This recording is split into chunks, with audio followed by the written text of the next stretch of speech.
and about 10 good blueberries. Shout out to Michigan. So, um, as we are moving to this next part of our program, we are going to be going into a workshop, is what we will call this, and it will be led by the illustrious Tasha Turner, who we have been so blessed to be able to hear from already this morning. And I will be her faithful and loyal assistant through this process, as we are just examining some issues around mental health. So, with that, I will give the floor over to Tasha.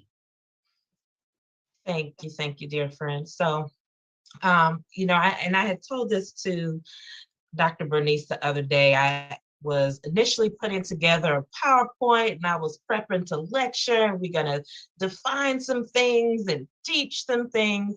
And then at the 11th hour, I decided to scrap it.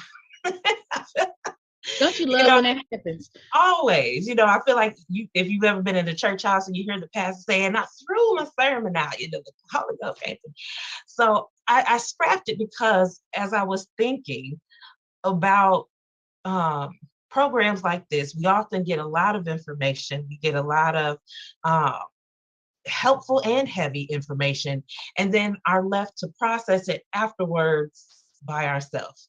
And I thought, what a potentially missed opportunity to have all of you in this space, all of you thinking and wondering and having your moments, and then to leave you by yourself to process them through. So wanted to open some space for this discussion, provide a little bit of context for maybe the um, direction, but I would really love to engage with you all just on your thoughts on what you're hearing and how we apply these things to our real world, right? So going beyond just the PD where you soak up hopefully at least 25% of the information, but that you actually start to think about, what does this mean for me?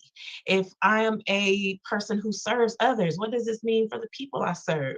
If you engage with people in any way, right? What does this mean for me and for us? And so situating that, right, in this topic and understanding of trauma, because obviously that's my specialty and that's what I was asked to talk about. And just like Lynn, I think it's often important to provide kind of that level set of what do we mean? Because a lot of words right now are very sexy, right? They're the words or the phrases of the moment. So trauma informed, self-care and resilience, right? Those are like the big neon bright words. So I wanted to maybe just level set a little bit about what we mean by that, why it's important for social determinants of health conversation, and really just open the floor. So up until now, we've been asking you to put things in the chat. I got a lot of student loan debt, so I do what I want. So I'm going to ask you, invite you to come off mute if you'd like to actually come out and speak to us with your camera on or off, whatever. If you have thoughts, but you don't necessarily want to share them publicly, send myself or Dr. Bernice a private message and we'll read it on your behalf and not share your name. For our friends joining us in the Facebook space and other live streaming spaces, continue to send in your comments for us, please. So yeah, a little bit of, I do what I want because Bernice invited me and she knows what she got. So when when we're talking about trauma, right, on both the individual and community level, because trauma can be not just what I as a person experience, but what entire communities experience.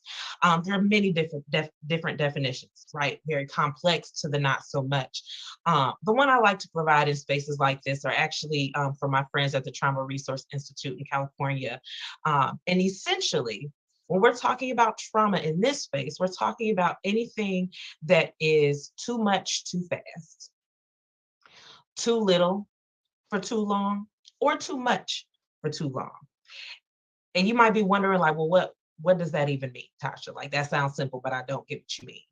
Well, too much too fast could be something like an accident, right? That could be too much too fast. That could be some kind of physical harm. Too much too fast. Too little for too long. Well, what does that mean? That could be too little food for too long. Too little love and support for too long. Um, Things like that. Too much stress for too long, right? So the important thing about that, though, is what's too much for me might not be the same as Bernice or Miss Vanessa, right? What's too long for me may not be the same for me versus Miss Emma, right? So trauma is not always the same for all of us. It's very individualistic. The things that cause me harm as an individual or my community harm may not be the same across the board, right? And so we think about we want to put things in these nice, neat little bows, but we can't always do that, right? There's a lot of gray in the people space, but just generally thinking, if somebody feels like something was just overwhelming, it was too much, it was too fast, it was not enough for a prolonged period of time, so that could be experienced as traumatic. Okay.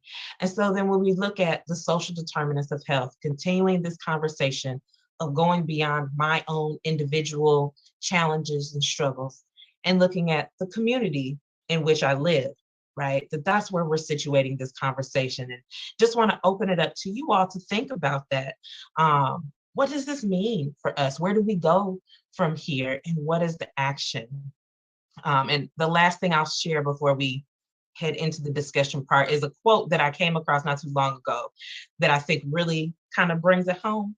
And it's, the genes are the brick and mortar to build a brain. The environment is the architect. So I have what I was born with, and I have my genetic composition, but the environment that I'm interacting with, the systems and policies that are acting upon me, my loved ones, my community, right, really shape, right, who my person becomes, right? So let's open it up. Let's open it up. Bernice, did we have anything from prior session that we didn't get to or that would fit to start us off here? Well, I know Mr. J Tubbs had something, so I'm seeing he is off mute, so I'm want to welcome you to the space. Thank you. This is my double dutch opportunity right here. I ain't never get a chance to jump, but I used to have, my sister used to make me turn though, so this is my opportunity. So I had a little question. So I work with 16 to 24-year-old African American males. You know, they were deemed by the government as the most disconnected, underserved demographic in the nation. So from that perspective, they are marginalized. This is a marginalized population. So I need y'all to help me with my toolbox right now. So this is my question. How do I sell more marginalization, which is getting getting therapy, getting help? How do I sell that to an already marginalized population? Now, we know that when you marginalized already, your whole focus is to move out of that marginalization.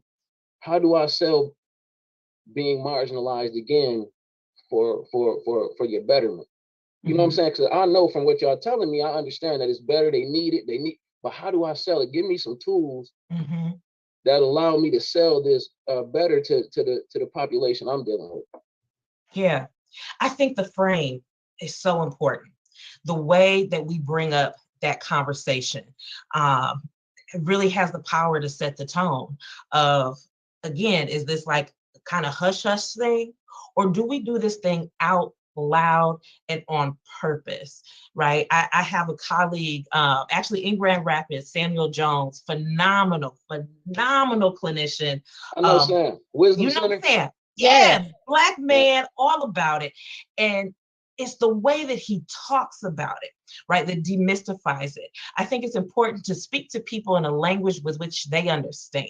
So when I'm in the therapy room or I'm talking to anybody, you're gonna get the same Tasha that you would get on the block. Like, that's just who she is. And so that's the type of client that I tend to work with, right? And so bringing it in such a way that it's not this foreign and alien thing that's gonna make them some other version of othered. Like, no, this is actually bringing you into your fullness, into your wholeness, and that they have all the power in that space. When I think about our Black men, and in particular our young Black men, they are constantly having their power challenged and removed from them. They are constantly having their agency undermined and being kind of given these like ultimatums. But therapy is actually a space in which you have all the power to flex. You make all of the choices, right? And that not only do you get to make that choice for yourself? But then thinking about what does that mean for you if you are a role model or if you are a father, what that sets you up for, right? You know, we think about like the structure of our community and the value that we place on Black men as leaders. Look at this space in which you could pioneer and do something that other people maybe have not done, have been afraid to do, and then bring it back. Right. And so I think the frame in which we use it, and also knowing that all kinds of therapy isn't for everybody. Right? And that's okay. Finding your Sams, finding your Danielles, the people who will speak to your particular space and place. And then I think also sometimes the leading up to. So when you have access to groups like you were talking about, being able to provide kind of that precursor, right? Where we can talk about what might be the challenges or the worries or experiences that maybe we've had and create a safer space even before they get there, where we can just talk about this. Or if you don't want to, okay, fine.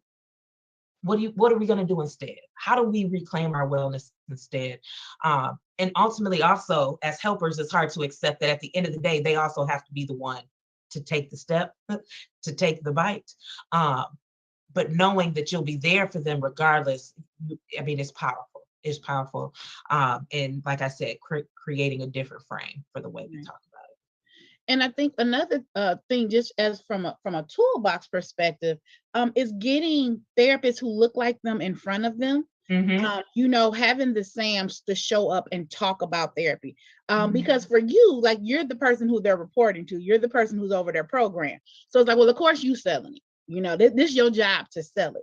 But what does it mean to have other young men who are willing, who've gone through therapy, who are willing to share that story? To be like, my street cred wasn't up for negotiation for me to actually do this. I did this because I care about myself. You know, I've had the privilege, you know, with the pandemic, you know, I do therapy from the comforts of home. But I would literally have clients who were sitting on their front porch in the hood doing their therapy session. You know, I'm like, now wait, now everybody can't be in your session. She's like, no, you know, it ain't nobody on the block. But you know, somebody walked by and she was like, hey, I got to get at you later. I'm in therapy right now. And like just that small thing of her normalizing that, you know, I can be down for the cause and still take care of myself. And I think lastly, this idea of being worth the disruption. You know, they talk about our youth being marginalized and about us being marginalized. And it's like, what are you willing to do to say, I'm going to disrupt this system? And me taking charge of my own mental health, me taking charge of advocating for myself, it's disrupting that marginalization. So, yep, going to therapy might put a label on me, but you know, as the old church mothers used to say, you know, I don't look like what I've been through. Going through therapy will help them get to that point where it's like, listen, dog, I was out here in the struggle. I started talking to this dude. He helped me think through some things, gave me some tools. And now I'm out here killing the game.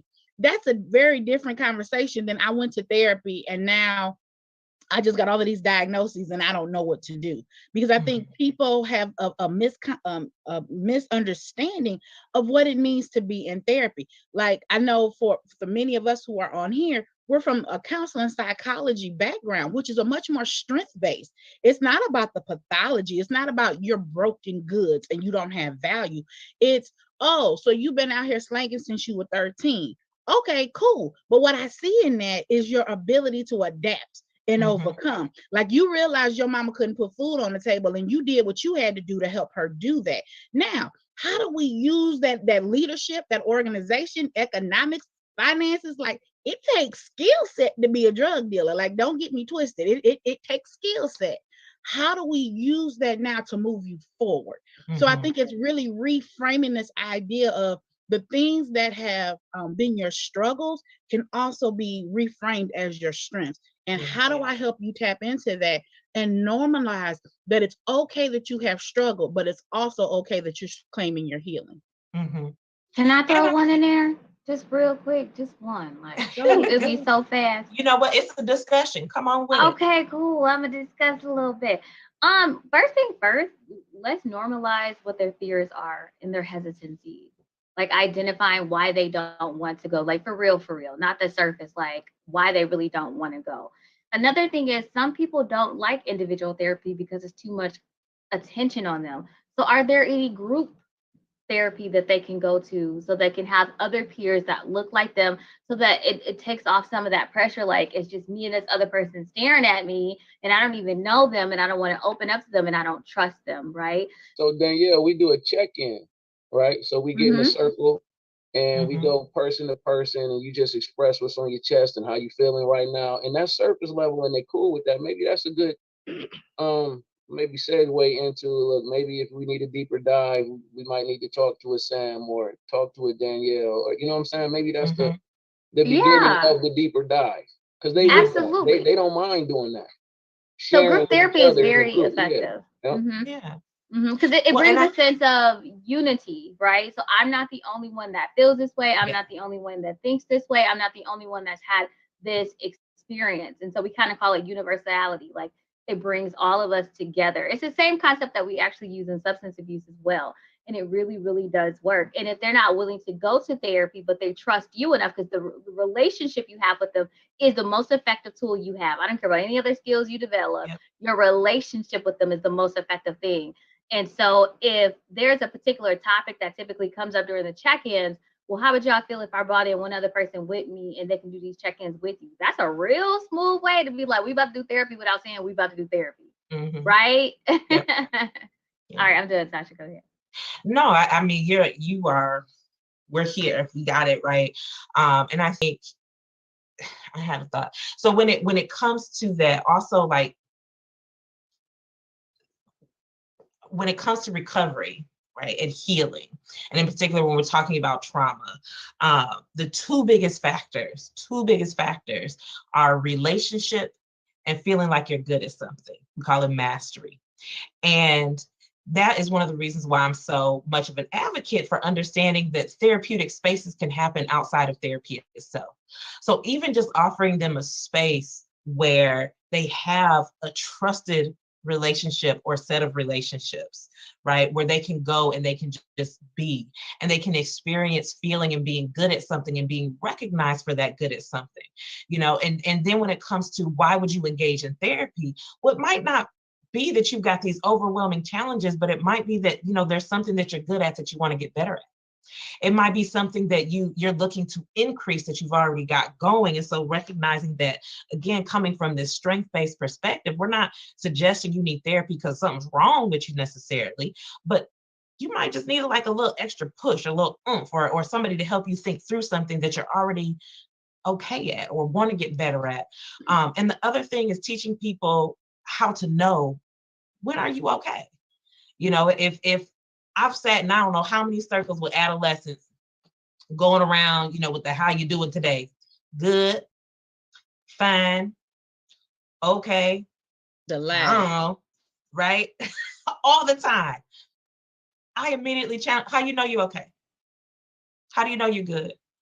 Right? What's happening on the inside that's telling you that you're happy or that you're this thing or the other? And you'd be surprised the things that come out, right? If when you get people to just slow down, when you ask how you're doing with purpose, right? And that opening those conversations, normalizing just having that conversation, then leads you to being able to do the transfer that Danielle's talking about. You know, everybody's talking about struggling with X, Y, and Z. You know what? I got a friend, I got a boy, he's gonna come in. Would y'all be okay with that? They say yes. Then you bring in your friend to have that additional conversation. But I see we got a hand up, Mr. Shackelford. Tasha, to your point though, really, really quick, the slowing down to actually listen to the answer, because you could accept the fines and the okays and the I'm straight and never challenge that. Because unfortunately in America, we have turned the question, how are you doing, into hello. Yes. We really do not take the time to slow down and hear people and hear where they are and hear what they need, hear how they're actually struggling versus just saying hi. You know what I'm saying? So I think just in that willingness to slow down and hear them, and push back and challenge and be like, do better than just fine. Like, how are you actually doing? You know, and I praise God for you, because I know you hold me accountable to that many of the times when we talk. You be like, B, how you doing? I'm like, I'm straight, and you like, well, no conviction in that. Let me hear how you're really doing, and which then signals to me I have permission to take up space, because I think oftentimes with these young kids, they don't know that they have permission to emotionally take up space. You know, you talk about young men, we raise them to be emotionally illiterate. You know, you telling a 2-year-old to man up and stop crying. Dog, I'm 2. I can't have talk. I can't cross the street unsupervised, and you want me to man up at 2, talking about you know better. No, my brain is really not that developed. I don't know better. But yet we socialize them to not be able to identify other emotions. Like, I oftentimes feel bad for my boys. I'm like, y'all live with a therapist. Y'all are gonna be the most emotionally literate 2 little brown boys in the world. Like, y'all spouses are going to call me and be like, he knows how to process. I'm like, I know, because he's been doing it since he could talk. But if we don't tell young men it's okay for you to feel big emotions and small emotions and confusing emotions, and create space for that, it is hard for them to feel welcomed into that, especially if I never was given the language. So you're also, Mr. Tubbs, you're creating a language learning space for them to actually learn to label emotions, so that they can even begin to talk about emotions. But now I'm a hush. Mr. Shackford. I'm gonna say something super quick. Mr. Shackford, don't kill me, okay? Don't lose your question. Don't lose your question or your thought. Please don't. Emoji charts. I love emoji charts with teenagers, because they always texting. So I'd be like, okay, what emoji represents how you feel today? And when they can pick that emoji, it's in their language, and then it helps to practice. You get to understand what they really feel. They get to express how they feel, doing it in their own language, their own way. I have people break out a chart, draw your emoji picture, like, because that's how they talk nowadays. Or you can even use the what are those, the acronyms? Because hashtag this, and PQRST. Okay, what does that stand for? You know, because now they have all these different ways of putting words together in short phrases. So it's so many different ways that you can try to get them to open up and to just develop closer bonds and relationship, not only with you, but with one another, because we know that peer influence is some of the greatest influence that there is on human interaction. Yes. All right, sir. Come on with it. Actually, all that is a great segue into what I was gonna bring up. So I appreciate everybody for sharing. I kind of want to touch on, you know, what Mr. J. Tubbs was saying. And Vanessa, I want to thank you for inviting me to this call. I'm 27 years old. I'm a program coordinator under Vanessa's program, Graha. And I was raised in a wonderful household. But for me, it was a household built that was on survival, protection, and providing, in a solution-based household, which didn't leave too much room for emotional intelligence through daily conversation, because they're making sure you're making it home, you eating, you're doing your work, you're talking to people the right way. And as I got older, I realized that I was hitting those emotional barriers to where I did not know how to process and communicate. But I think it was also attributed to where my question is going to go to, the false sense of masculinity for young Black men and what we have to be in the world. And it put me in a point which I kind of put in the chat of like emotional incarceration, because I'm feeling like I'm not valuable based off if I'm not providing, if I'm not doing what the society is telling me a man should be doing at my age, on top of the norms that are going on for young Black men. So I think you get left feeling numb. So when you're running around with your friends and your homies, when you're getting older and people are passing away and you wonder, why am I not crying at the funeral? You never seen a Black man or a man in your life cry at all.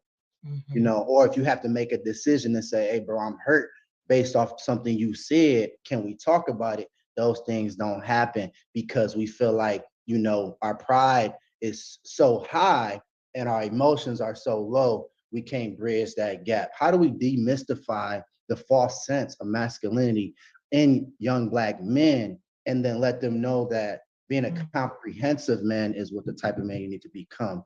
And that is whatever your emotions are to you. So how I process it and how I feel is going to be different, but you know that, because we both know that we're not leaning on masculinity, but trying to be the most comprehensive man that we can be in the world. So, I mean, that's kind of what I want to look at in conversation. How can we demystify that sense of masculinity and what that really means for us? Because I think it's throwing us off. Yeah. Oh, that could be a session. Like that could be an entire summit. And so there's a few things, right? Because I want to continue to couch us in kind of this zoom out and then zooming in. But you named something that I think is so important, and that's that numbness that can occur. That really comes from, if I can kind of go a little bit into like what our brain does when we're in survival mode. Everybody's kind of heard probably of like your fight, flight, and freeze and all that good stuff, right? And so fight and flight tend to be the first ones that we go to, right? And especially as children, right? I'm trying to run away, or I'm going to fight the thing. And that can happen emotionally too. So it doesn't necessarily have to be like physically fighting. But what happens is when I've been fighting for so long and I'm getting nowhere, when I've been fleeing and I can't seem to escape, that's when we tend to freeze. And in freezing is when we tend to go numb. And I bring that up because what you're speaking to so beautifully is that society creates the circumstance that causes that freeze, right? These systems that are in place that tell us what we should or should not be doing, like you said, right? Like as a man, you should be doing X, Y, and Z. As a boy, you should be doing X, Y, and Z.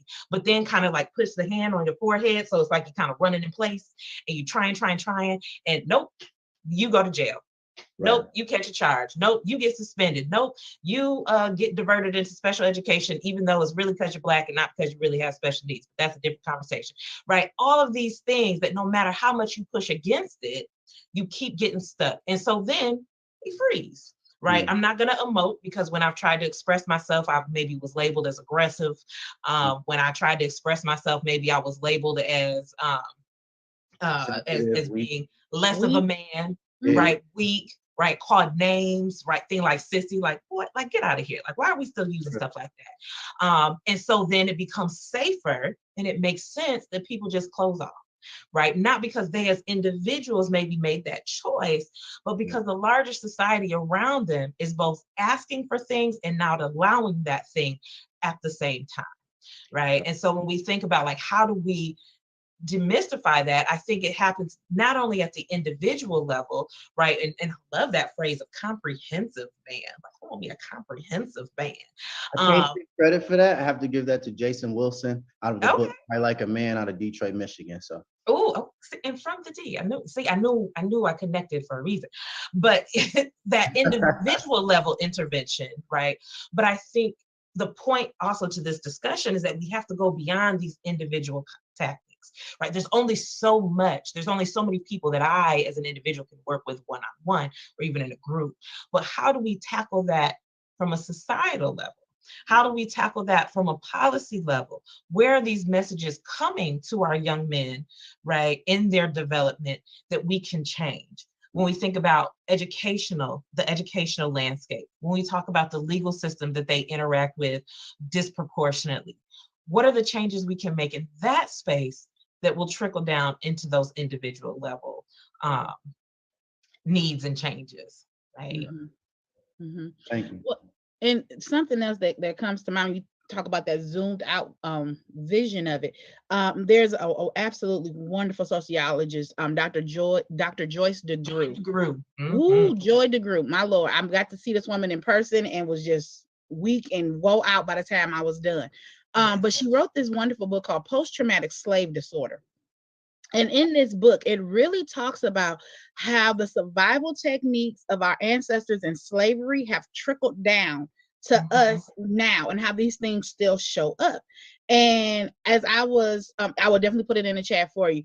I was sitting here listening to her and I'm thinking, it's no way in the world there's something that my enslaved ancestors did that I'm still doing today. Like I am a free voting Black woman who I understand systemic racism is real, but it's no way in the world I'm using the same survival techniques.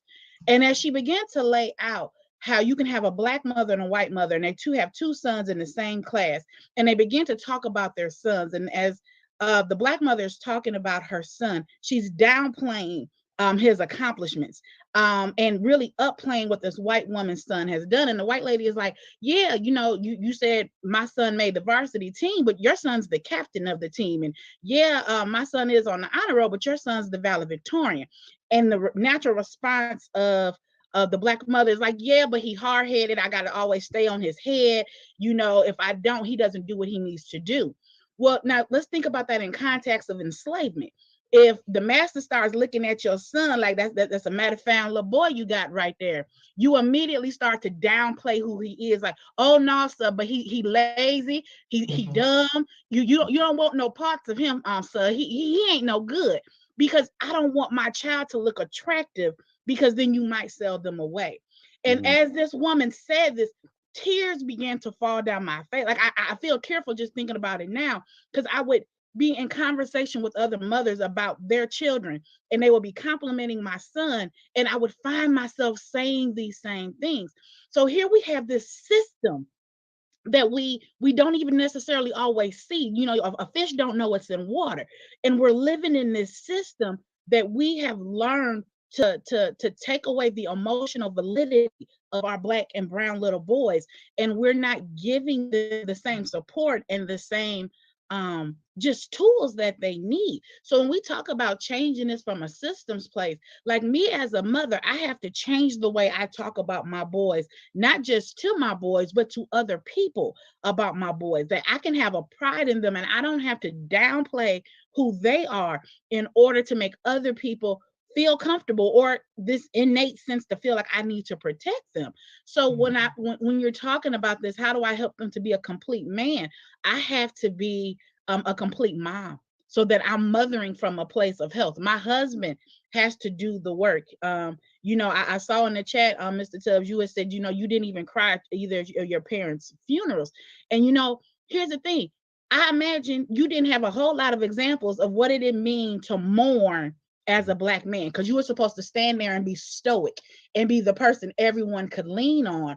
But then you could go to the basketball court and be rough and flip around on there, because we'll accept you doing that. We'll accept you tussling with folks, but we won't accept you to sit there to just mourn. You're exactly right, because at my grandfather's funeral, I watched my dad not cry. And this is the message that we receive, is that it's not okay for you to be human. It's not okay for you to be human. So when we talk about challenging these things, it's really saying the buck stops here. Is that you get to, like, you may not have cried at those funerals, but you get to empower the people around you to say, you know what, if I'm hurting, I'm going to let that just be. And I'm not going to challenge it, and I'm not going to shame myself. You know, because here's the thing: if folks gonna talk about you, they're gonna talk about you regardless. You know what I'm saying? Like, if it ain't about you crying, it'll be about your socks. Like, folks don't need no reason to come for you. So instead of us being so married to the perception, the preconceived notion of who people think we should be, we get to marry our reality and say, I'm okay where I am. And I want to remind us, and I see we've got a hand up, but right, if we go back to our keynote, right, and knowing that those norms and values and perceptions feed into how we create structures, which feed into some of these societal level variables, right, that all of those things are intertwined. That's why things like racism and sexism and homophobia, all your isms are so insidious, right? Because it's intertwined at all the levels, right? And even that internalized racism, right? That it's not always just interpersonal, one person to one person. You called me the N-word with a hard ER at the end. Like, there are many other ways that racism is sexism show up, right? That patriarchy that shows up in such a way that's harmful, even to men, right? Patriarchy is harmful even to men, right? Racism is harmful even to white folks. You know, these things are harmful to all of us, and we can internalize them. We can all kind of have those biases that show up. And that's the other reason why I encourage you to model and to live it out loud, because that is actively throwing off that oppression. That's actively saying, I recognize this thing, but I'm going to make a choice to do something different, right? As we work through those societal level, those policy level changes, also in tandem with what I am doing. So I want to get to the thought or question that we've got up here. Is it Keisha? Yep. Want to get it right? She's amazing. Thank you. Dr. Patterson, you really spoke on some of the things I was thinking throughout this time, and it's been really phenomenal. And talking about the post-traumatic slave syndrome. But one of the things that I really wanted to draw through is when we talk about people going to prison, we talk about kids being in foster care, we talk about these things that do happen in our community. What things are we doing as a system to do interventions and offer mental health? Because when you have those different traumatic events that happen, it's like this vicious cycle that continues without having the equipment and the tools to be able to move forward. That's so important. So important. It was actually a question I was going to ask you all, right? I wanted to actually throw this out to the group. I know I have my thoughts. I'm sure Bernice has hers, and Danielle probably even does too. But I'd love to hear from you all, like, considering what we've been hearing today, maybe what you've already known or your own little thoughts that are percolating in there. What are some ways that we can take that, okay, I get it, and translate that into some action, either some things that you're seeing or thoughts or ideas that you have? I'd love to hear from you all before we give our thoughts. And Ms. Vanessa, I see you done came off mute and turned your camera on, so you ready to go. Come on with it. Well, I just came off camera. I take this like incredibly seriously because of my own personal journey. And so one of the things that I can say is in terms of like shifting the cycle is really being aware and present in the lives of our family and our communities, because we really have been socialized as a community. It's like our birthright to suffer in silence, right? To be resilient, to be strong. And so those, it's like a birthright, and those are the kind of cultural values that have been passed down to us, is be strong, and not really speak or talk into the kind of challenges that we have. And and I'll just share in my own personal journey, when I was really going through some of the most traumatic experiences in my life, my family noticed. They told me years later that they were really concerned about my well-being, but yet they didn't have the understanding, the awareness, the skills to be able to address it, primarily because it had never been passed down to them, where they didn't know how to address their own trauma and experience. And so therefore, it's not that they don't care, it's that they're empty themselves. They don't know, where the resources are. They don't know the name for the kinds of observations that they are noticing, like in their family. And so they're just not well equipped on many levels to know how to address those issues. And so that would be the first thing, is to, even if you don't know, to be able to at least sit down and say, oh, I see you're acting out in this way, or you seem to be withdrawn here. Can we talk about what you're going through? And then if you don't know, like have the tools or the skills, then be open to sharing, my child or my husband or my mother, my daughter, my cousin are going through these kinds of things. And eventually, just by having those conversations, you will find someone who knows someone who can provide you with a resource to help understand and address and receive assistance for those experiences. And I can also say that when I was going through my greatest trauma, the other thing that was the biggest deterrent for me was being afraid of vulnerability. Because I didn't want anybody to know that, I was stressing over this, or that I had anxiety over this, or that I had experienced this, situation. And so I held it all in because, everything around me, nobody talked about it. And, and so I wasn't the only person, who had experienced trauma, but because nobody talked about it, then the message that I received is that you just don't talk about these things. You figure it out, you deal with it, you cope with it. And so we really need to help our community understand like how important it is to talk and to share.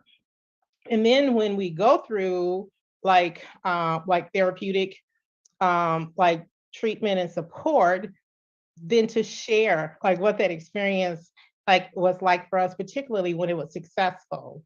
So, and impactful, because then you're giving other people that information, and it is all about healing. And so then to be able to say, be able to go and share, this was, these were some of the things. You don't have to be explicit. You don't have to be, like totally disclosing if you're not, comfortable with that. But to be able to say, I was dealing with this. I went to see a therapist. This is how the therapist helped me, and my life afterwards like shifted tremendously. And I think that it normalizes it. It gives people, it kind of breaks on that stigma, and it helps people to understand that therapy is not like an indiction, that you're weak or that you're broken, but it is actually a resource to help you become, the fullness of who you've been created to be.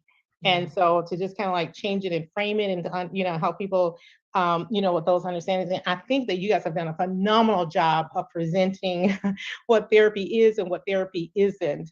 And I'm so grateful for that. So thank you so much. No, I think you hit on some amazing points, and you're very welcome, first of all, because we have to have these conversations. And if I can challenge us to push it out, right, continue to go out and zoom out and think about these things, to answer the question even further, I think we really have to continue to buck against these systems that are creating trauma, that are perpetuating the colonization of us as people, right? And breaking down those barriers. And I was in a session not too long ago where we were talking about, if there is an institution or something that you really love, then you owe it to that institution, to that system, to challenge it, to be critical of it. If you are an educator and you love educating, you owe it to that system to be critical of that system, right? And looking at what might be some well-meaning policies, well-meaning intention things that are in place that are maybe causing harm, right? The things that are put there to supposedly be helpful, but are disproportionately harming maybe one or two groups of people more than others, right? That are not really serving its purpose, or being used and abused, right? In a way that they were not meant to. And I think the other thing is, it's very easy to get caught up in what's wrong and what's broken, right? And I'm the first one to say, don't try to sit at the table, flip that mug, break it up into pieces, chop it up into firewood and build a new one, right? I get that. Additionally, I would encourage all of us to look at, okay, what is right? And how can we maybe decriminalize some of the things that are actually good for us, right? So when I think about like a well-meaning policy that's harmful, I think about food stamps. I think about SNAP benefits, right? Well-meaning policy in place that you can't share. If you share, you get in trouble, right? However, from a communal perspective, that sharing of resources can actually be very helpful, right? We've got this image in our minds. We've been fed the image of the welfare queen. Spoiler alert, it's not real. That's actually the very smallest of percentages. Most of the time, most of the people on welfare are Caucasian, right? Anyway, moving along. That sharing of resources is beneficial. So how do we look at something that is helpful but has been criminalized and rectify that? Right? Is there a way that we can take this well-meaning policy that's been disproportionately negatively impacting Black and Brown families, right, and fix that, right? Because then that has the potential to do some significant things for people's mental health and wellness in ways that they probably haven't even thought of, just like the housing example that Lynn gave us earlier, right? And I see Ms. Ashley has a thought she'd like to contribute or a question. So Vanessa kind of touched on some of the things that I was thinking, especially when she made the mention of talking about what your success has been when accessing the help. And then just now, Tasha, when you made the statement about the sharing of resources, right? I think that it's important that once you've done the work yourself and you've been able to position yourself within your family structure to be the different, so that the paradigm of the family and the legacy beyond you shifts, then you have to make room in your village for those that don't have a village of safety, right? We can't be so concerned about the fact that I did the work and it works, that we forget that there are those that are trying to do the work, but they're connected to a village that does not advocate for the work that they're doing.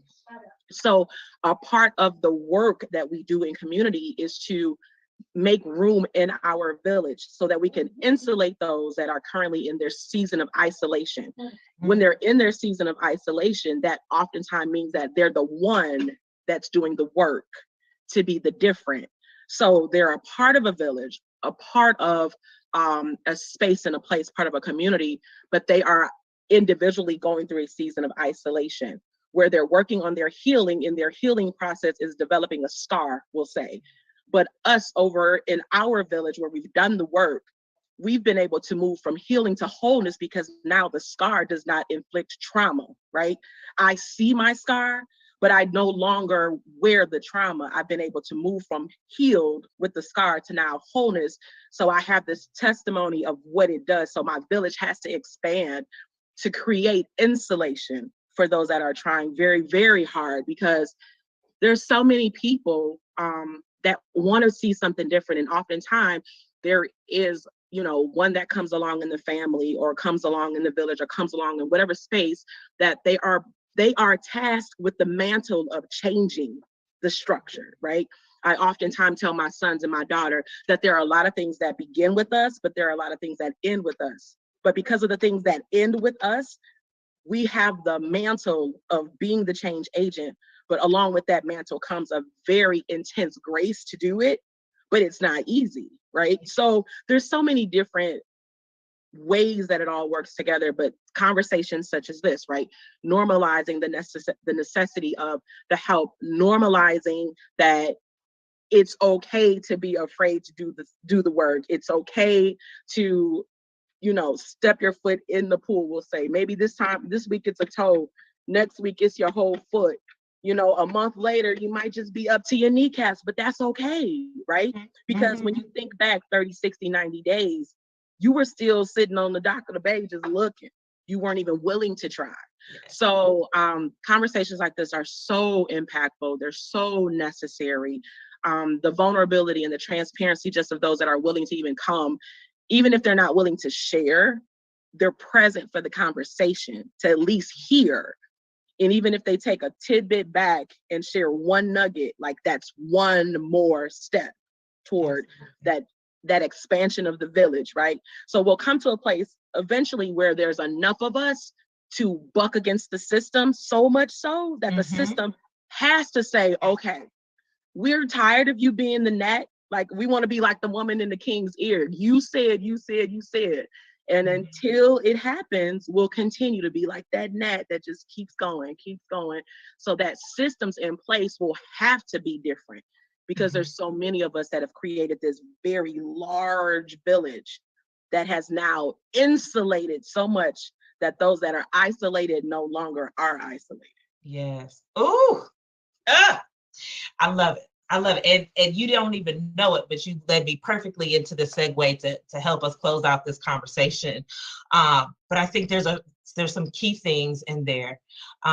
When it comes to creating change, it often has that kind of snowball effect. It might start small, but you get rolling and rolling and rolling. You know, there was a study done, I think it was about maybe 15 years ago, but lots of complicated language. It boils down to what they found was that if just 10% of a population held to an unshakable belief, they could change the dominant belief, right? And so imagine if just 10% of us, right, started this village, restoring that village and that voice and that safe space, what could happen, the power that can happen. And that's why I would encourage all of you, as we think about these things from a structural and societal level, to really think about your individual power, yes, but how can I how can I snowball that into the next group and then the next group, and creating this larger change. And the last thing that I'll leave you with is this, because these conversations can be heavy and they can feel very like, oh no, the world is on fire. But really, there are many good things. They're just harder sometimes to see. So I would encourage us to look at what we have, what we already have established as individuals and as communities, and lean into that. What are the things that are already pouring into my health? Sunday dinner with my grandma and them pours into my health, right? Walking around the block, going on a stroll, pours into my health, right? Sharing recipes, those things that we do that pour into our health. The advocacy work that I do with my sorority pours into my health, right? Notice those things and recognizing that hope is what stands in the gap, right? Between what is now and what is later. And when we say the gap, hope can be broken down into GAP, our goals, our advocacy, right? Knowing, or agency rather, knowing that I can do it, and a pathway to get there. And if we hold on to my goal, the power and agency that I know that I have to get there, that my community has to get there, and the pathway we take to get there, then we can change these things, right? We can flip these conversations into what's right with us as opposed to what's wrong with us, and the beauty that exists as opposed to the hurts and the pain. So I thank you all so much for this conversation. I hope you continue to think these thoughts, think big, right? Think beyond just the individual, but what can the community do? How can we mobilize? And I'm sure that the conversation you all are going to have with Siobhan and Sophie is going to be fantastic as they talk about the research aspect of all of this. So thank you all so very much. I just want to interject one thing and say, like, Tasha, that was amazing. I think it's awesome. When we think about our communal change, like, and I love that Tasha emphasizes this, like, focus out perspective. I would like to say, like, you don't have to try to do this by yourself. If there is an organization in the community, if there's a church in your community, if there is a nonprofit in your community that has the same focal point as you, partner with them so you're not having to start from scratch, right? Don't reinvent the wheel if the wheel exists. Become the what's that thing? The drive shaft. Become that to help it get in motion. Like, you don't have to create all of this by itself. The other thing I want to say is whenever we talk about trauma and topics that are so deep and that really get us emotionally wound up, which I personally love as a therapist, we want to make sure we're doing some self-work in the midst. So as much as we look at this outward perspective, I'm going to say, don't forget to take care of you as well. So after such a presentation like this, where's your self-care? What are you doing to help you digress from the intensity of the topics that we're talking about?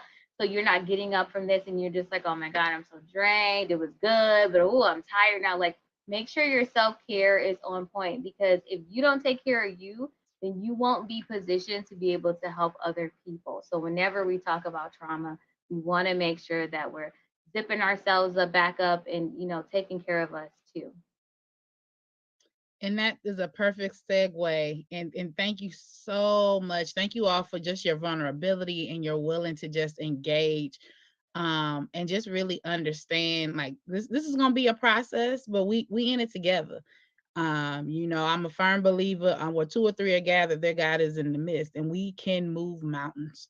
You know, it said 10% with an unshakable belief, we can move the 90. And I'm here for it. So with that, I want to transition us to our final workshop of the day. I'm so excited. We are going to be hearing from Mrs. Safani I pronounce it's Omelier Fernand. I'm gonna say it wrong every time. Say it for me, Safani. Omeler. There we go. I be adding all kind of extra vowels to your last name. I love her anyhow. An absolute brilliant mind. And Miss Siobhan Leonard